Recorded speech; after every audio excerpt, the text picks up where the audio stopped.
हाँ जी आप। तुझे नहीं पता तेरे बाप ने 21 लाख रुपए की बात की थी शादी में और दिए कितने? 5 लाख रुपए। अब अपने बाप के पास फोन कर, बाकी के बचे हुए पैसे लेकर आ। फोन कर अपने बाप के पास और मांग पैसे। दीदी जब से शादी हुई है तब से हर महीने मैं मेरे पापा से कुछ ना कुछ रुपए मांगती हूँ। दीदी मेरे पापा के पास कोई पेड़ नहीं लगा हुआ है। और मम्मी जी कब 21 लाख रुपए की बात हुई थी शादी में? आप लोगों ने तो बस मुझे पसंद किया था। आप लोगों ने तो बस यही कहा था कि हमें लड़की चाहिए और कुछ नहीं। मम्मी बहुत जवान चल रही है इसकी। पहले तो इसकी जवान को काटो और इसका बैग पैक करके भेजो इसके पीहर। इसे निकाल घर से। सुन लिया तूने क्या कहा है मेरी बेटी ने? तेरी जगह अगर मैं होती ना, मेरे पति को पैसों की जरूरत होती तो मैं भागी भागी आती अपने मायके और लेकर जाती पैसे। एक बात बताओ ना दीदी, भाई का घर उजाड़कर पति का घर कौन लड़की बसाती है भला? अरे तेरा हक नहीं है क्या अपने मायके में? तुझे 10-20 लाख रुपए देने में तेरे भाई का घर उजड़ जाएगा क्या? अरे कैसी औरत है तू? उन पैसों से तेरे पति का ही काम शुरू करवाना है हमें। पता है ना तुझे तेरे पति की नौकरी छूट गई है। एक तो तू अपशगुनी, जब से मेरे बेटे से शादी हुई है मेरे बेटे के साथ कुछ ना कुछ गलती हो रहा है। माँ जी आप भी जानते हो इनकी प्राइवेट नौकरी थी। मेरी शादी से पहले भी 3 बार ये कंपनी चेंज कर चुके थे। बदतमीज। मम्मी ये क्या कर रहे हो आप? तू बता बेटा कितना टाइम हो गया इससे कहते कहते कि अपने पीहर से 10-20 लाख रुपए ले आ ताकि तेरा कोई काम धंधा शुरू करवा सके। तेरी नौकरी छूट गई है। अरे तू बेरोजगार है, लेकिन ये पैसे लाने की बजाय हमें उल्टे जवाब दे रही है। पूजा तुम ठीक हो? पूजा मम्मी ये क्या तरीका है? माना कि मम्मी मेरी नौकरी छूट चुकी है लेकिन मैं दूसरी नौकरी के लिए ट्राई कर रहा हूं। दूसरी नौकरी मिलने में टाइम तो लगेगा ही ना। चाहे मैं इस समय बेरोजगार हूं लेकिन मुझे किसी के 1 रुपए की जरूरत नहीं है। ऐसा कर भाई, तू तो चूड़ियां पहन ले। तूने तो साबित कर दिया कि तू तो जोरू का गुलाम है, 1 नंबर का। देख लिया मम्मी, जिसके लिए हम दोनों इतना परेशान हो रहे थे वो खुद ही अपनी परेशानी में खुश है। इसे बेरोजगार होने में ज्यादा मजा आ रहा है ना मम्मी? तो ठीक है, बोल देना पापा से इसके खर्चे उठाने की कोई जरूरत नहीं है। देखते हैं कैसे करता है अपने खर्चे पूरे। पूजा तुम अंदर रूम में जाओ प्लीज। अंजलि ये अच्छी बात नहीं है बहन। मम्मी पूजा बहुत शरीफ है इसलिए तुम सबकी इतनी बदतमीजी बर्दाश्त कर ली उसने। मम्मी जैसा व्यवहार आप पूजा के साथ कर रहे हो, अगर ऐसा ही व्यवहार अंजलि के साथ होता इसकी ससुराल में तब आप क्या करते? थोड़ी शर्म कर ले भाई, हर वक्त अपनी पत्नी का वकील बनकर मत घूमा कर। और सुन मेरी बात, मेरे साथ मेरी ससुराल में चाहे जो हो लेकिन मुझे कभी भी तेरी और तेरी पत्नी की जरूरत नहीं पड़ेगी, समझा? और तूने जो आज बेइज्जती की है ना अपनी पत्नी के सामने हम सब की, आज से मेरा और तेरा कोई रिश्ता नहीं है।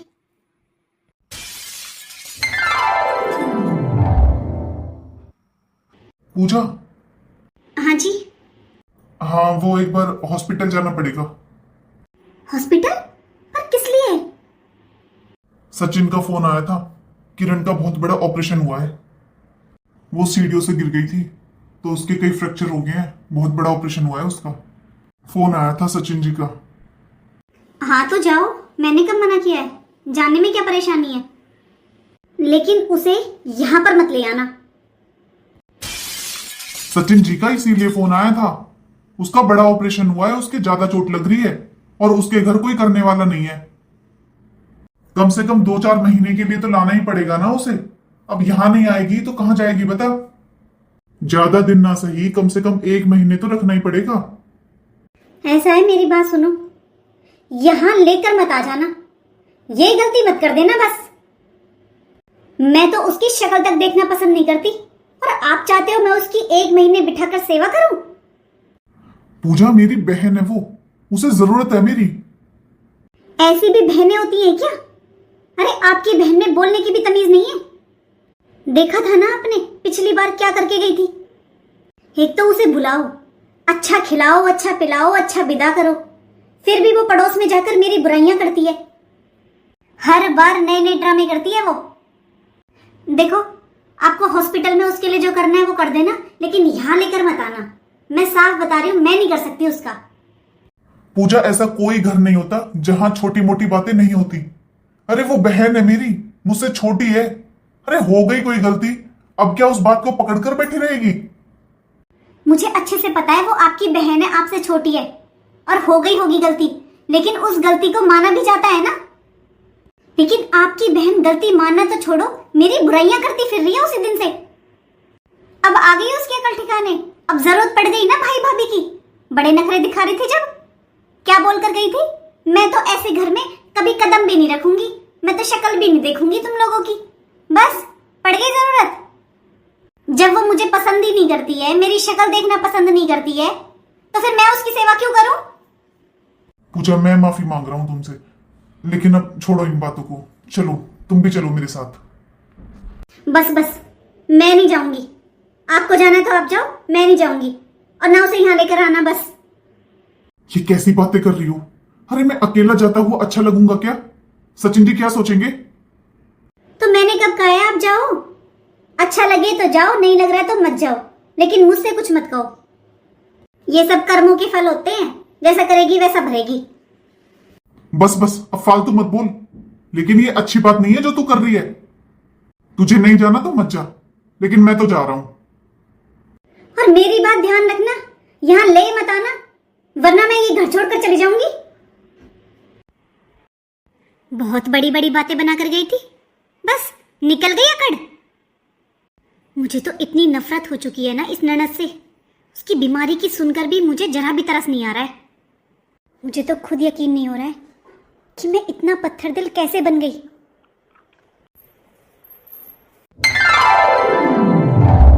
अब कैसी तबीयत है तेरी बहन? कैसे हो गया ये सब? भाई छत पर जा रही थी कपड़े सुखाने, सीढ़ियों से पैर स्लिप हो गया। कोई बात नहीं, सब ठीक हो जाएगा, आराम कर। वैसे क्या कह रहे हैं डॉक्टर, सब ठीक है? कब तक छुट्टी कर देंगे?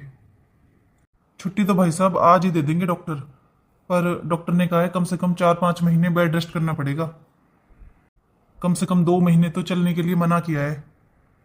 4-5 महीने तो सचिन जी बहुत ज्यादा हो जाते हैं। वैसे तो डॉक्टर ने पूरे 6 महीने के लिए बोला है, लेकिन कहा है कम से कम 4-5 महीने तो करना ही पड़ेगा।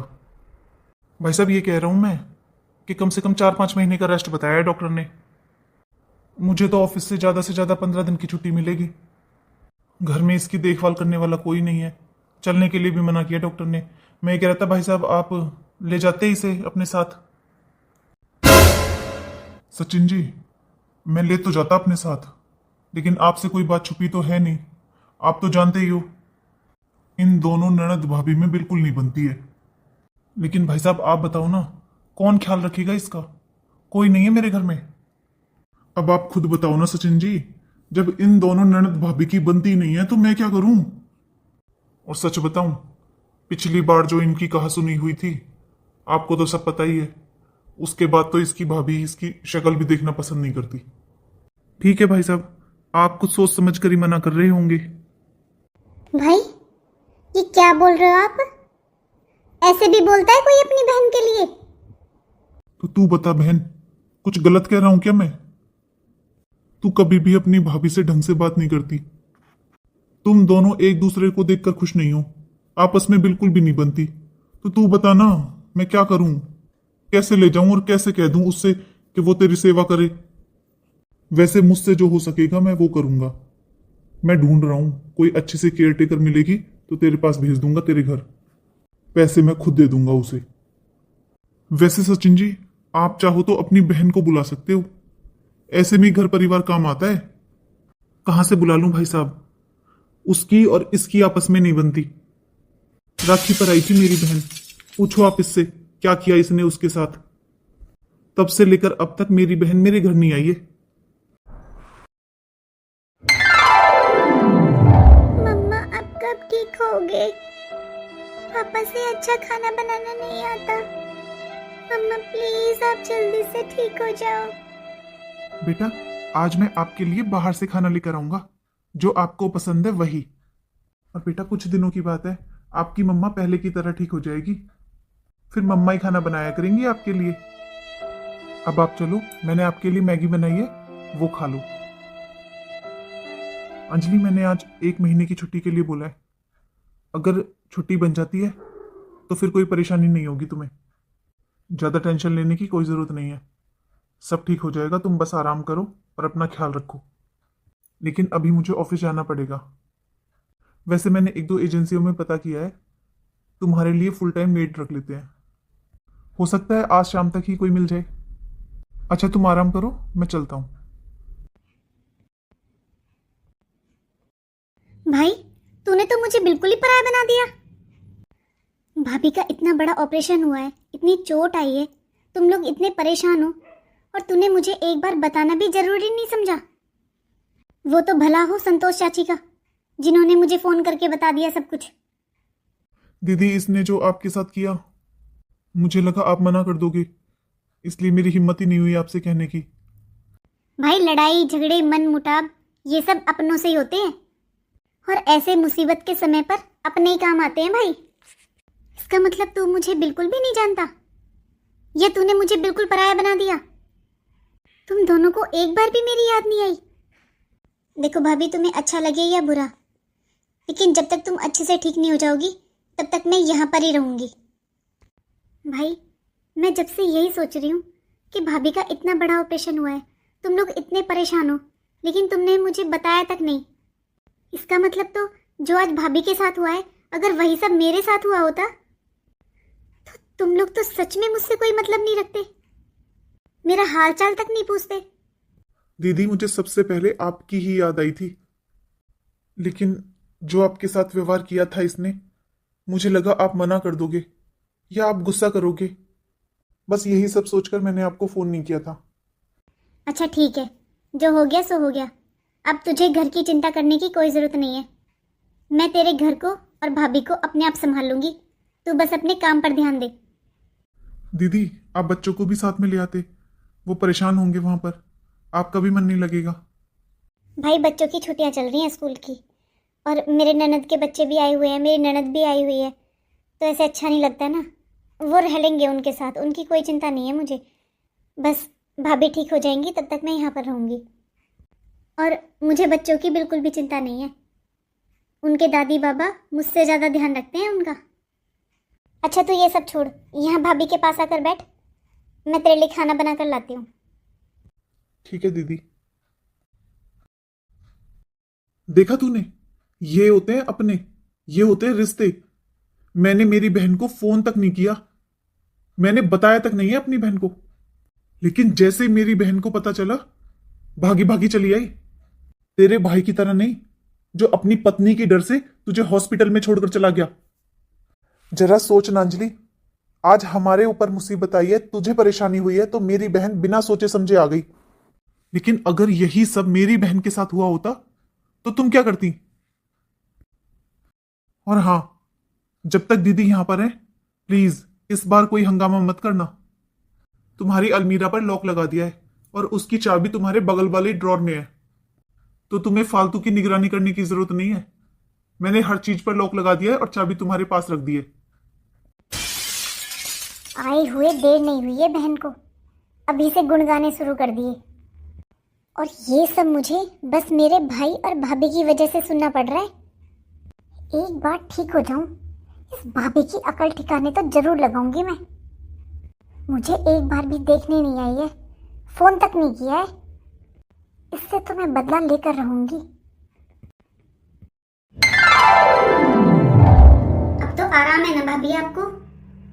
हाँ दीदी, अब तो मैं चल भी लेती हूँ थोड़ा थोड़ा। हाँ भाभी, थोड़ा थोड़ा चलना बहुत जरूरी है, वरना घुटना जाम हो जाएगा आपका।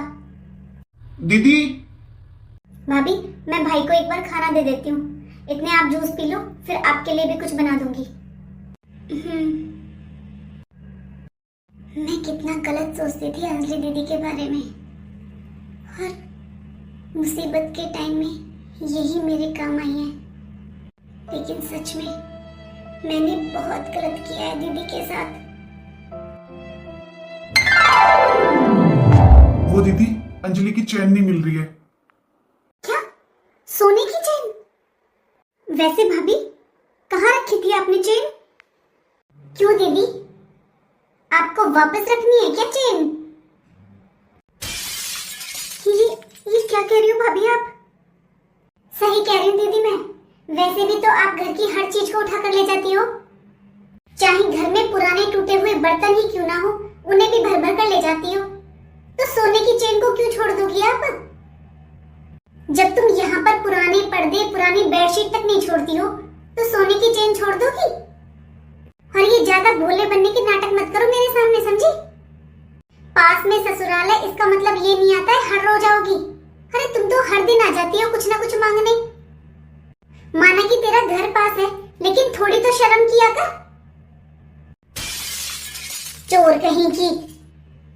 भाभी, बस भाभी, बहुत हो गया। आपको अगर मेरा यहाँ पर इस घर में आना इतना बुरा लगता है ना भाभी, तो मैं नहीं आऊंगी यहाँ पर। हाँ, तो मैं आने भी नहीं दूंगी। ऐसे तुम जैसी चोरों को कौन बिठाएगा अपने घर में? बस भी करो अंजलि, थोड़ा तो सोच समझ कर बोलो। मेरी चेन खोई है, वो भी सोने की, और आप कह रहे हो कि मैं सोच समझ कर बोलूं? और मुझे पूरा यकीन है मेरी चेन इसने ही ली है। भाभी, बिना सोचे समझे आपने मेरे ऊपर चोरी का इल्जाम लगा दिया। और भाई, तू तो मुझे जानता है ना, तेरी बहन चोर है क्या? देखो, यहाँ फालतू के ढोंग करने की कोई जरूरत नहीं है। चुपचाप से मेरी चेन दे दो मुझे। देखो दीदी, मैं ये नहीं कह रहा हूँ कि आपने अंजलि की चेन ली है। कई बार गलती से भी हमारे पास एक दूसरे की चीजें आ जाती हैं। अगर आपके पास भी गलती से अंजलि की चेन है, तो आप प्लीज दे दीजिए। क्योंकि दीदी, मेरे और अंजलि के अलावा इस घर में बस आप ही थे। भाई, मैंने चेन नहीं ली। देखो दीदी, या तो मेरी चेन मुझे वापस कर दो, या हमेशा हमेशा के लिए मायके में आना बंद कर दो। क्योंकि दीदी, मुझे आदत नहीं है कि हर छोटी छोटी चीज को लॉकर में रखूं। मैं हर चीज पर लॉक नहीं लगा सकती। लेकिन तुम्हारी तो नियत ही खराब है। अरे अब तक तो तुम घर के टूटे फूटे सामान को लेकर जाती थी, अब तुम सोने चांदी की चोरी करने लगी। तुम्हें पता भी है सोना कितना महंगा हो रहा है। अब तुम्हें कैसे पता होगा? तुम्हारे पास तो एक नाक का मोती तक नहीं है सोने का, वो भी नकली पहनती होंगी शायद। इसीलिए तुमने मेरी चेन चुराई है, ताकि कम से कम 2-4 महीने का तो गुजर बसर हो सकेगा ना। देखो दीदी, मुझे घुमा फिरा कर बातें करने की आदत नहीं है। या तो मेरी चेन मुझे वापस कर दो, या हमेशा हमेशा के लिए यहाँ पर आना बंद कर दो। भाभी, मेरे पास आपकी सोने की चेन नहीं है। अगर होती तो मैं जरूर लौटा देती। आपको सोने की चेन ला कर देना मेरे बस की बात नहीं है। लेकिन हाँ, मैं यहाँ आपके घर में आना जरूर बंद कर सकती हूँ। आज के बाद मैं इस घर में कदम तक नहीं रखूंगी भाभी। मैं भी नहीं चाहती कि तुम इस घर में दोबारा वापस आओ। ये मेरा घर है और मेरे घर में चोरों के लिए कोई जगह नहीं है। भाभी, माना कि मैं यहाँ पास में रहती हूँ, लेकिन इसका मतलब ये नहीं है कि मैं यहाँ से और आप लोगों से कुछ ना कुछ लेने ही आती हूँ। अरे भाभी, मैं तो आप सबसे मिलने आती हूँ बस। मैं तो खुश होती हूँ कि यहाँ पास में रहने से मेरा जब मन करता है आप लोगों का हाल चाल पूछने आ जाती हूँ, भाई को देख लेती हूँ। लेकिन अगर आपको नहीं अच्छा लगता ना, तो मैं नहीं आया करूंगी। देखा आपने, चोर की दाढ़ी में तिनका। आपकी बहन ने एक तो सोने की चेन की चोरी की, ऊपर से रो रो कर ड्रामे कर रही थी। लेकिन देखा ना कितनी लालची है आपकी बहन। इतना मांगने के बाद, इतना कहने के बाद भी मेरी चेन वापस करके नहीं गई है। कम से कम भी 3 लाख रुपए की थी मेरी चेन। लेकिन अंजलि, पता नहीं क्यों मुझे भी लगता है शायद दीदी ने चोरी नहीं की है। हो सकता है तुमसे कोई गलतफहमी हुई हो या तुम्हारी चेन कहीं पर रखी हुई हो। कुछ भी हो अंजलि, लेकिन तुम्हें दीदी के साथ ऐसा बिहेव नहीं करना चाहिए था। भाभी, भाभी, भाभी, लो भाभी, खाना खा लो। और भाभी, मैं ये कह रही थी, अब आपकी तबीयत ठीक है, आप चल फिर भी लेते हो थोड़ा बहुत, इसलिए भाभी आज मैं अपने घर चली जाऊंगी। वो बहुत दिन हो गए ना, तो बच्चों को भी थोड़ा याद आ रही है। मैं सोच रही हूँ एक बार हो आती हूँ, अगर आपको ज़रूरत लगे तो बता देना, फिर मैं 1-2 हफ्ते के लिए और आ जाऊंगी। अच्छा, आप खाना खा लो और एक बार रूम में आ जाओ भाभी, मैं अपने कपड़े रख रही थी। और एक बार भाभी धीरे धीरे अपना घर भी आप चेक कर लेना थोड़ा अच्छे से, कभी कुछ इधर उधर हो गया हो। वैसे मैंने किसी अलमारी वगैरह को हाथ नहीं लगाया, लेकिन फिर भी आप देख लेना। दीदी, दीदी, मुझसे बहुत बड़ी गलती हो गई जो मैंने आपके साथ ऐसा बर्ताव किया। मैंने तो आपका मायका तक छुड़वा दिया। मुझसे गलती हो गई दीदी, प्लीज मुझे माफ कर दो। लेकिन भाभी, यकीन मानना, मैंने आपकी चेन नहीं ली थी। भाभी, मेरे पास किसी चीज की कमी नहीं है। मैं मानती हूँ आपकी नजरों में मेरे ससुराल वाले गरीब हैं, लेकिन मैं बहुत खुश हूँ। मुझे वहां पर किसी चीज की कमी नहीं है। मम्मी पापा तो मेरे बचपन में ही खत्म हो गए थे। बस एक भाई तो था जिसके लालच में मैं यहाँ पर आ जाती थी। बस यही लालच था मेरा यहाँ पर आने का, और मुझे कभी किसी चीज का लालच नहीं हुआ। और भाभी, यकीन मानना, मैंने आपकी चेन नहीं ली थी। दीदी, मुझसे गलती हो गई। सबसे पहले तो मुझे इस बात का घमंड था कि मुझे कभी किसी की जरूरत नहीं पड़ेगी। मैंने कभी अपने मायके में बनाकर नहीं रखी, कभी अपनी भाभी की इज्जत नहीं की, ससुराल में कभी ननद की इज्जत नहीं की। इसलिए आज भगवान ने ऐसा दिन दिखाया है मुझे, लेकिन फिर भी तुम ही मेरे काम आई हो। और हाँ दीदी, मैंने आपके साथ सच में बहुत गलत किया। मेरी चेन खोई नहीं थी, वो मैं ही गलती से रखकर भूल गई थी।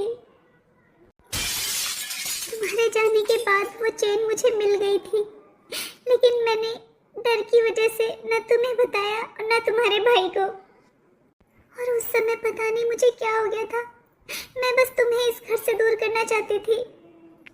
मुझे लगता था तुमसे रिश्ता रखने में हमारा नुकसान ही है। तुम्हारी ससुराल में इतना लेना देना होता है, हर तीज त्योहार पर कुछ ना कुछ भेजना पड़ता है। कल को तुम्हारे बच्चों की भी शादी होनी थी। बस यही सब सोचकर मुझे लगा कि तुमसे रिश्ता तोड़ना ही अच्छा रहेगा। ये सब मैंने जानबूझकर किया था दीदी। मैं जानती हूँ मेरी गलती की कोई माफी नहीं है, लेकिन फिर भी हो सके तो दीदी मुझे माफ कर देना प्लीज। मैं भूल गई थी, घमंड तो रावण का भी नहीं रहा, और मैं इंसान होकर इतना घमंड कर गई थी। यकीन मानना दीदी, आज आपको सच बताकर थोड़ा हल्का महसूस हो रहा है मुझे। भाभी, आज आपने अपनी गलती मान ली और आपको एहसास हो गया कि आपने गलत किया है। मेरे लिए बस इतना ही काफी है। और आपसे ज्यादा हल्का भाभी आज मुझे महसूस हो रहा है। आज तक मैं यही सोचती रही, शायद आपकी चेन कहीं गुम हो गई है, कहीं मेरी वजह से तो गुम नहीं हो गई है। दीदी, ये आपका ही घर है, आपका जब मन करे तब यहाँ पर आना, जब तक मन करे तब तक यहाँ पर रहना। और आज के बाद मैं ये गलती कभी नहीं करूँगी। भाभी, मुझे आप लोगों की किसी चीज़ की ज़रूरत नहीं है, बस आप लोगों के लाड़ प्यार की ज़रूरत है। मेरे लिए तो इससे अच्छा क्या होगा कि मैं अपने मायके में आ जा सकती हूँ। लेकिन भाभी, बुरा ना मानो तो आपसे एक बात कहूँ, आपको अपने मायके में भी रिश्ते अच्छे कर लेने चाहिए, क्योंकि भाभी दुख मुसीबत में हमेशा अपने ही काम आते हैं। भाभी, जिंदगी में हर रिश्ते जरूरी हैं। मेरा यकीन मानो, कुछ दिनों बाद आपको अपने भाई भाभी की भी याद आएगी। मायका चाहे अच्छा हो या बुरा हो, मायका मायका होता है। ससुराल चाहे जितना भी अच्छा हो, लेकिन हर बेटी को मायके का लाड़ प्यार बहुत अच्छा लगता है।